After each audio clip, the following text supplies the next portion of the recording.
You're going to see me in a minute.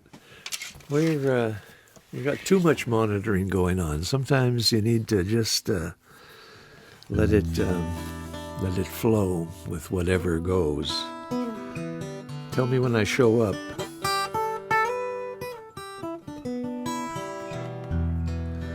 So I had a little test run of this new software that, you could call it, it's kind of getting your foot wet in the metaverse. And so there, the music and stuff was happening in one window, and then all the visitors, like if it was a Zoom call or something, everybody is sitting at tables, and their little photo is sitting around on these tables. Then you can see if somebody wants to have a conversation with just a certain person, they can go into they can meet at the bar. So there's like a whole graphic of a bar. You're sitting at the bar, and now you're chatting with one other person. And then you can go back to the theater where you're watching the show, and it's just like being there. Frozen. It's frozen. Oh, yeah. Frozen.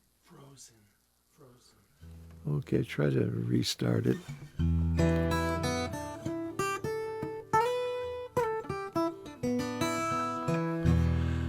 Love that Facebook. Or we're going to call it Meta now, I guess. But, back to the Halloween theme. Here, let me, like I said, this is the haunted house. And, whoa, look at that. I got some folks hiding out in the house. This looks a pretty ghostly character there. That might be the ghost of Clinton's Tavern. And some of you might remember that story from many years ago. And it's time for me to do an acoustic version of it.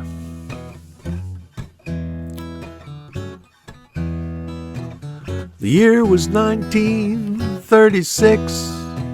A card shark died, a card game was fixed. A shotgun blast at a bar on Bloor. He haunts that place forevermore. He's the ghost of Clinton's Tavern. He's the ghost of Clinton's Tavern. He's the ghost of Clinton's Tavern, and he's coming down.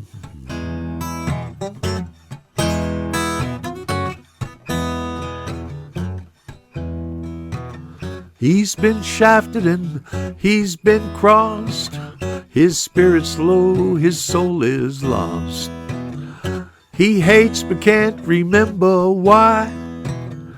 Just that someone's got to die. He's the ghost of Clinton's Tavern. He's the ghost of Clinton's Tavern. He's the ghost of Clinton's Tavern, and he's coming down.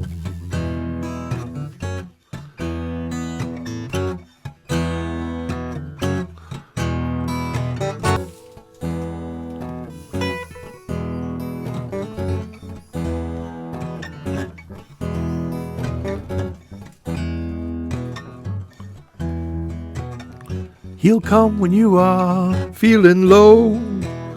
He'll come and he'll seduce your soul. You'll give it up without a care. Musicians especially must beware. He's the ghost of Clinton's Tavern. He's the ghost of Clinton's Tavern. He's the ghost of Clinton's Tavern, and he's coming down.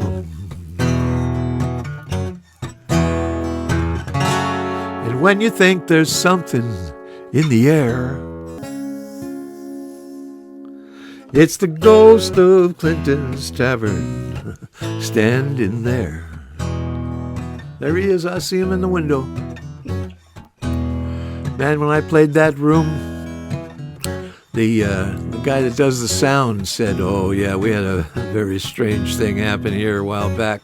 He had an intern in the sound booth checking some levels and stuff on a sound check, and Something happened to that kid. He never really fully explained it, but he hightailed it out of Clinton's Tavern and never went back again. End of internship. And then the waitress also said this, yeah, man, I know about that ghost. I haven't done a full historical appraisal yet, but I remember Ken Whiteley saying to me, Brian, you know that ghost song, where you sing, the year was 35 or 6? He said, why don't you just try to find out which one it was? And, well, don't tell Ken, but I made it the 36, but I didn't really back it up with the research. What are you going to do? And when you think there's something going wrong, it's the ghost of Clinton's Tavern coming down. He's coming down. He's coming down.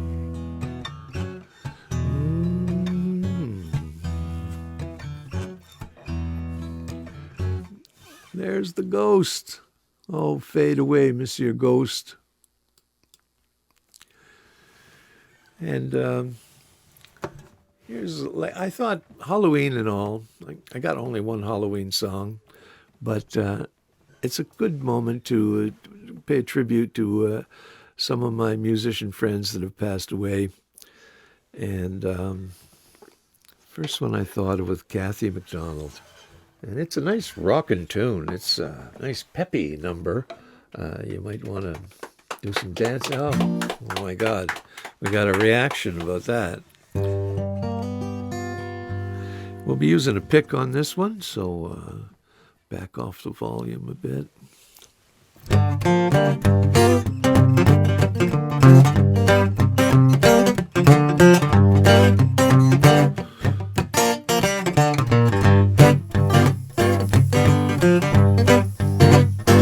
She was only 19 when she hooked up with Ike and Tina.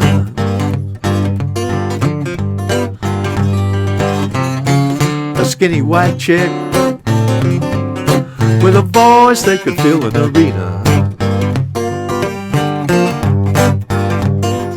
When she took to the stage, you knew she's gonna raise the roof.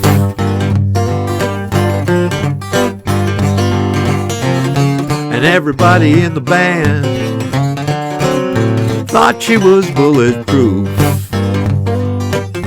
It's the story of Kathy Macdonald, a wonderful singer from the Seattle area. Had a lot of connections to Toronto, mostly via Long John Baldry. And I got to play with her for 3 weeks out there in Germany and Switzerland, out in Europe. I spent some quality time in the company of Kathy Macdonald.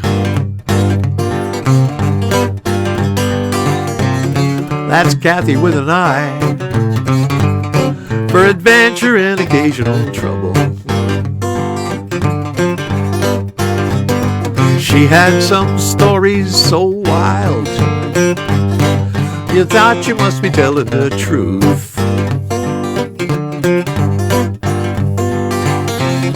She was a real straight shooter, and we thought she was bulletproof.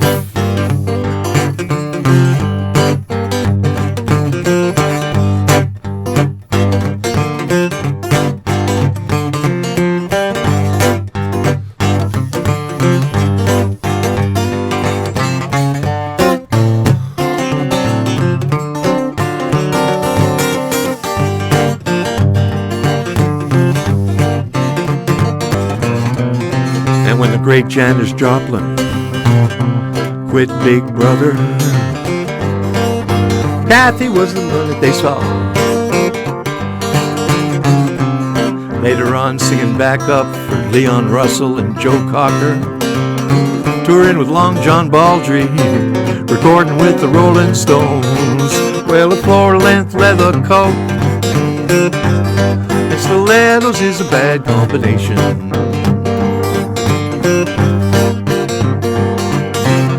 When you're running for a train in some old European train station. Well, Kathy tripped a few times, but she bounced back just like a youth.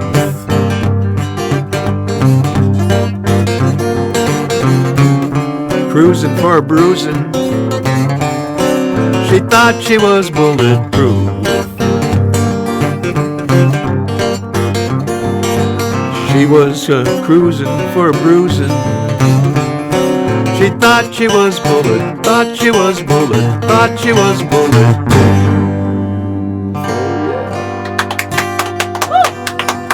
Oh yeah. We got some folks out in the back porch, and like I said, we got a few ghosts of the past inside the place. Makes me think of a song.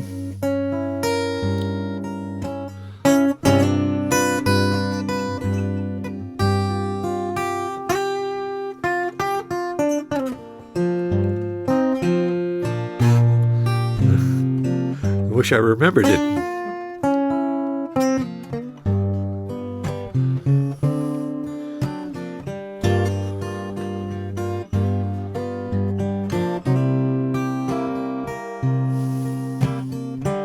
It's a nice slow blues to get you in the mood.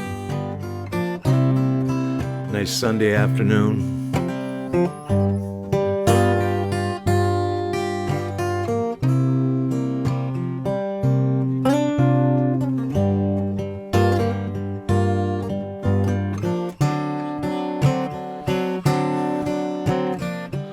My woman says she loves me, that I'm her only man. But there's something going on, baby, I just don't understand. Oh, baby.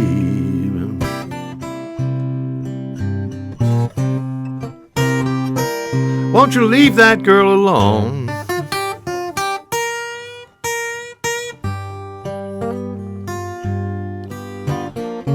Why go out with a girlfriend when you got a good man right at home? This was on my first album when I got to Toronto.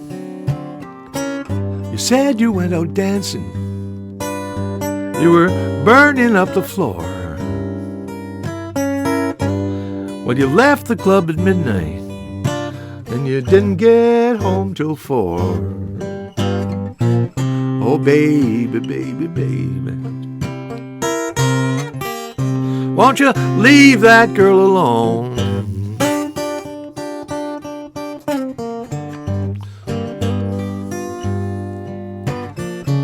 Why go out with a girlfriend when you got a good man right at home? Can I play the blues for you?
And this is in in those days I was writing songs that tried to have a little moral to the story, and this is the moral to this one.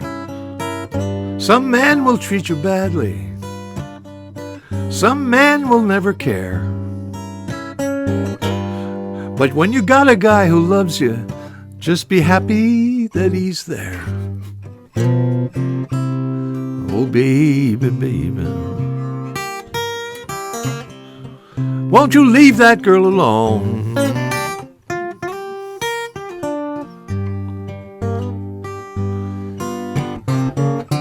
Why go out with a girlfriend when you got a good man?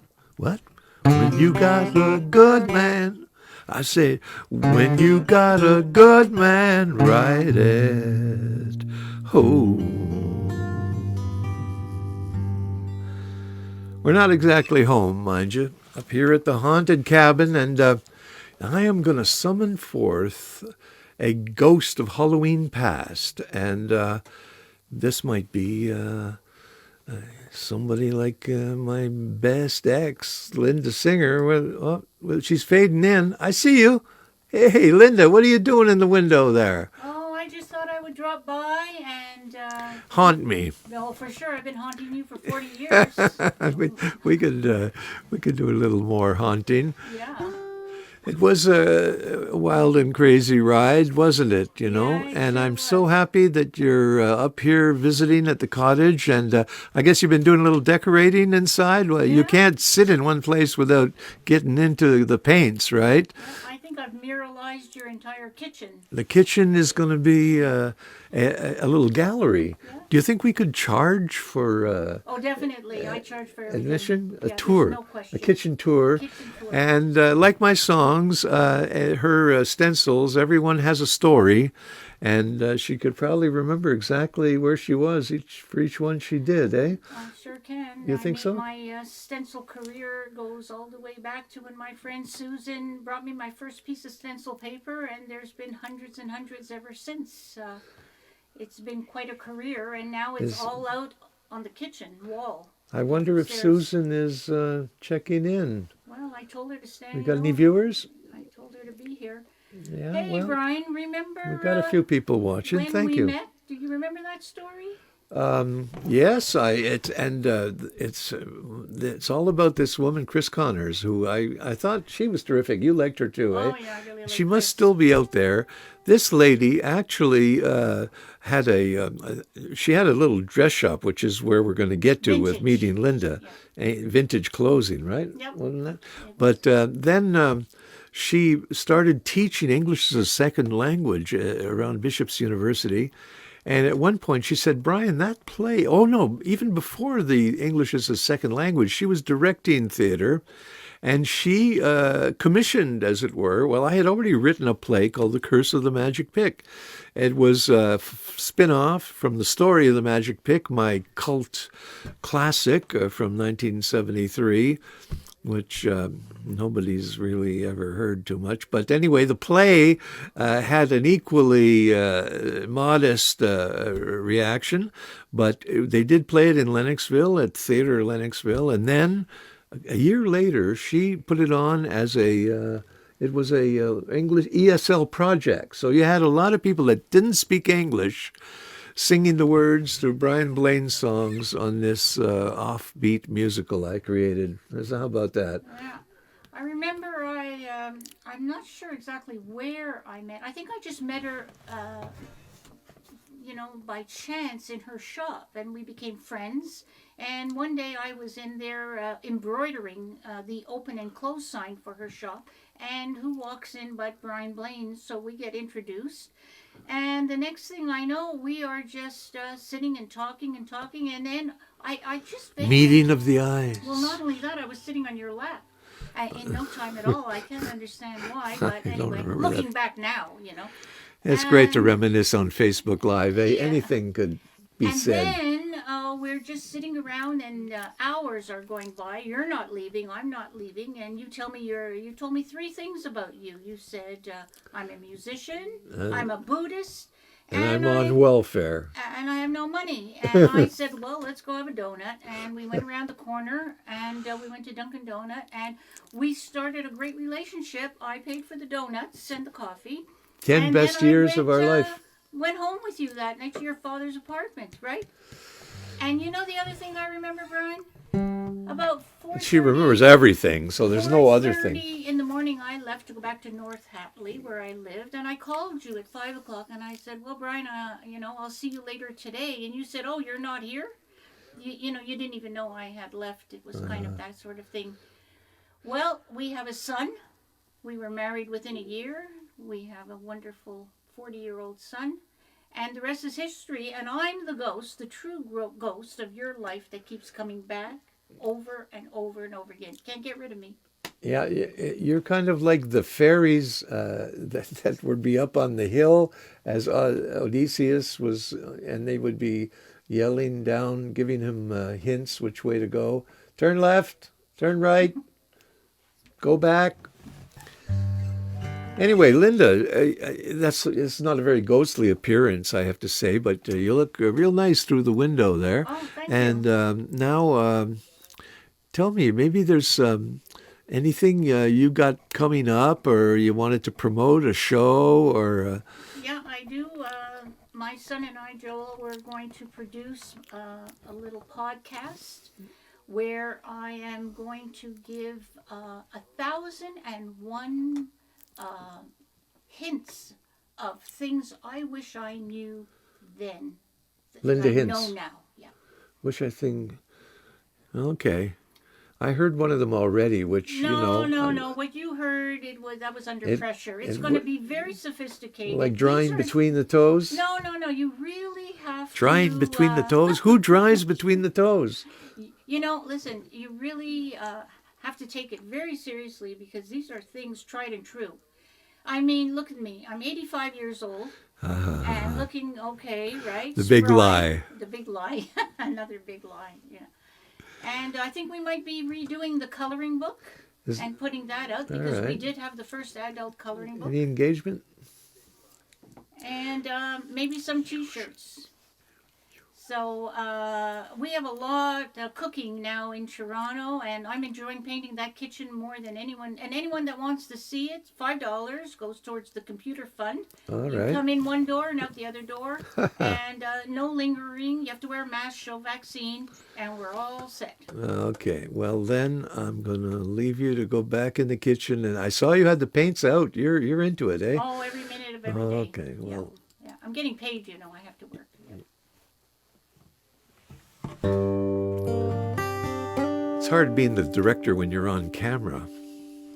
I hope there's a little engagement there. If you drop something in the comments, tell me where you're watching from or anything. And I have Joel that might even respond if somebody checks in. So there was let me sing another song about a fabulous musician that I got to know and played with a lot. And the whole song kind of relates how I met him, Professor Piano, Scott Cushney, wonderful cat. And I was thinking, I had written some lyrics, and I couldn't find a tune that was working with the lyrics. And then I ended up kind of hijacking one of his tunes. He wrote a tune that I heard, and I never even knew it was Professor Piano until many years later. But I just decided these words went pretty good with his tune, so I didn't break my back trying to write a new one. Scott. I think I'll put that in a lower key, though. Scott. I can't read that. Who can comment on the post? Oh, I see. Well, it looks like I've limited the comments. Or I bet you Facebook did that on their own. They're probably... if they let you comment, please do. And if you're not allowed, well, then give me a call sometime. Scott Cushney wrote this melody a long time ago.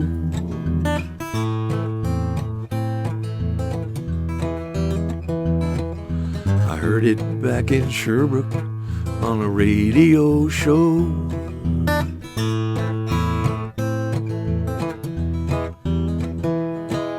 Who knew one day we'd be playing together on the road in lousy weather, where he'd tell me stories about the golden days. It was years till I knew it was Scott who wrote Bourbon Street.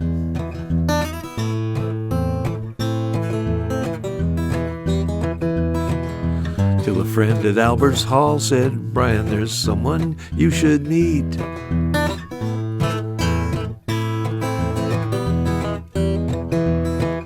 Then I ran into Scott in the washroom, told him how I'd been singing his tune, and before long we were doing gigs downtown. And to hear the prof talk about how Yonge Street rocked, and the center of attention was a man called the Hawk. And when he heard Ron and Scotty's band, he stood out his hand.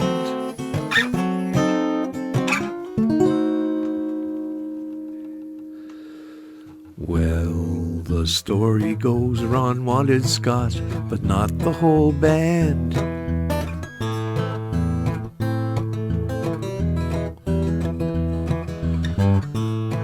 And Pete Traynor and Robbie Robertson stood to lose their left hand.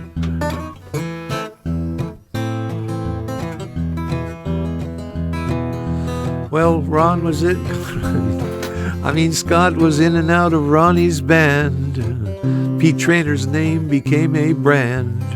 And we all know Robbie Robertson did okay. And to hear the prof talk about how Yonge Street rocked, and the center of attention was a man called the Hawk. And when he heard Scott and Robbie's band, he gave out his hand.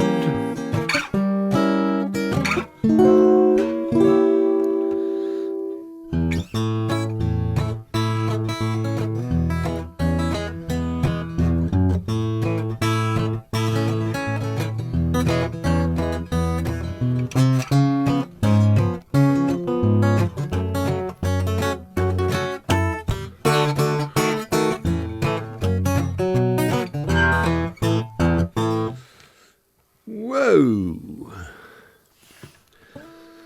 Good old Scott. And he passed away quite tragically. There's a long story that goes with that, but I think we had enough long stories so far. I wonder, is there any other... now I think I got a mind to summon forth the ghost of Halloween future.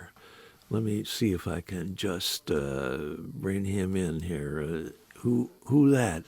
All right. Who are you? My name's Peter, and I'm the future ghost of cryptocurrency and the metaverse. Woo! And I wonder if you represent some kind of evolution of human beings, or is it just backward compatible? Combination of Bitcoin and computer technology. I have 15 CPUs in my GPU, and I love everyone. Well, I never understood cryptocurrency or blockchain. Those are just words that are being thrown around now by people that don't even know what they're talking about, do they? Maybe can you put it succinctly to me? Let's put it in really simple terms so that all the old people can understand. Not that anybody's old that's watching. I am not an ageist puppet. Puppets see no age.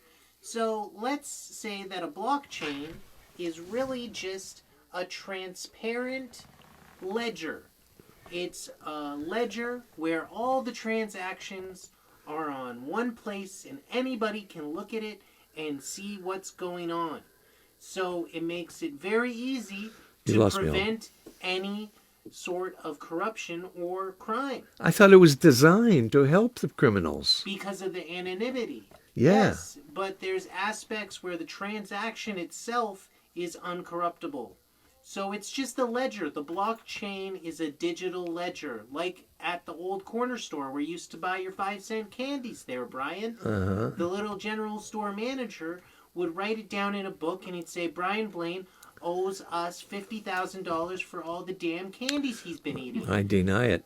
And that's what it is. Well, and what do you everybody call- can look at that ledger and say, oh, Brian Blaine ate $50,000 worth of So- candies in 1952. That's a lot of candy, Brian. Well, coming from the future, putting candy aside, you really think that everybody will be using that kind of currency now in the end, or will it be just the criminals and the hackers? No, well, if you look at Venezuela and the inflation of their economy, now it costs $10 million to buy a loaf of bread. So a lot of these third world countries where they have corrupt governments and financial institutions, they're going to be adopting cryptocurrency in order to have a nice universal accepted currency that everyone knows its value Really? of. So that's where we're headed. Hmm. Well, that's fascinating for that little peek into the future. What are Ooh, the future. what are the things that you can buy with cryptocurrency that really you can't even hold, but they have a huge value? What do you call those? Non-fungible tokens. It's the name. I don't even like saying that name, but that's what it is. Non-NFTs. Yeah. That's another buzzword. What's an NFT then? An NFT is pretty similar to a coin, right? So you have the Ethereum blockchain. Ethereum is the cryptocurrency. The blockchain is Ethereum as well. And then you have tokens that are built on the blockchain. And these tokens are NFTs. No, but what about like an artist that has put up a painting and sold it for like 2 million cryptos? Yeah. That's an It's the object same- in yeah, the end. it's not an object. It's all digital. It's a digital piece of artwork, but Yeah, and people can keep it you in know- their cryptocurrency wallet with all their Bitcoin and Ethereum. It It's seems all to in the me same like place. the real value here on these fungibles is that you can have the bragging rights that I've got the original. Like anybody could have a copy of that picture or that song or whatever else, right? But if you're the owner of the original, you wouldn't be able to go and get royalties if people copied it or anything. Can you do that? Well, they're using these things that are called smart contracts, and these are associated with the NFT, which can add value that. or take away value. I like that, smart contracts, as if all the contracts before this were smart for the smart guy that wrote the contract. Well, this has been a fabulous And look I'm into going the back future. into the future of the blockchain. Goodbye. So long, Peter. Okay, you're gone. Ay, ay, ay. So he's faded back into the future sphere. Wowie zowie. That was a head full. I can't process all of that exactly. But, the old trickle-down theory, you're in the light. You're in my light. Well, has it been long enough, folks? Have we lost you all? Have we lost all the viewers? Yeah, well, we had a couple of dropouts, but that's okay. I'm glad you joined me, and I'm going to leave you with a song that I used to always play at the old mill. And my friend Ann, who might be watching, I think just told me, no, it was Carol that said the old mill seems like they're starting to book bands again. Sheesh, I wonder if we'd ever have it in us to go back to the old campfire jam. That was the golden days, 3 years, and I got to play with the best musicians in this country on the blues side, and they all had a good time, and it was very casual, and the audience loved it. And we would finish every night with the song about Lenny Bro. So in keeping with the theme of that this is about musicians I've known and loved. Didn't get to know Lenny very well, but we did get to jam one time, and quite a memorable event for me, I must say. That's worthy of a little tremolo.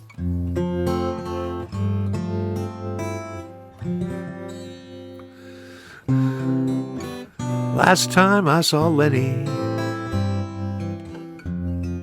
we were driving in a Winnipeg rain. He's gonna play at some park concert, but first a stop at Long and McQuaid. We got rained out, the concert canceled, so we went up to Dick and Sandy's to jam. How Winnipeg loved Lenny. He was their music man.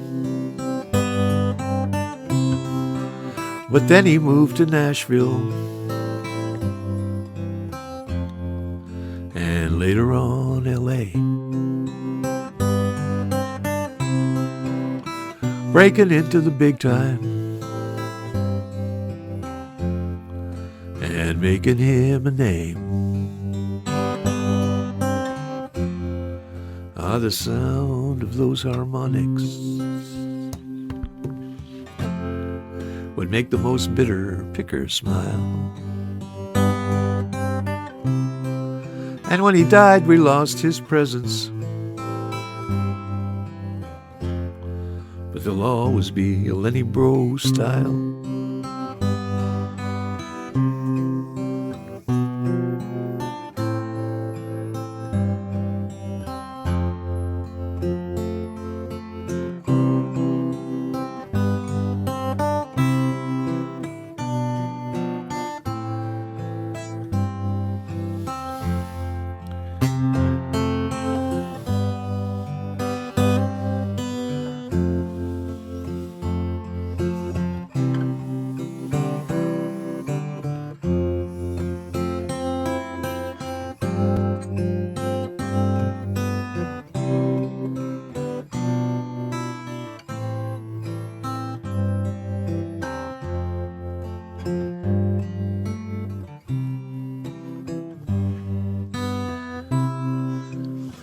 Some people often wonder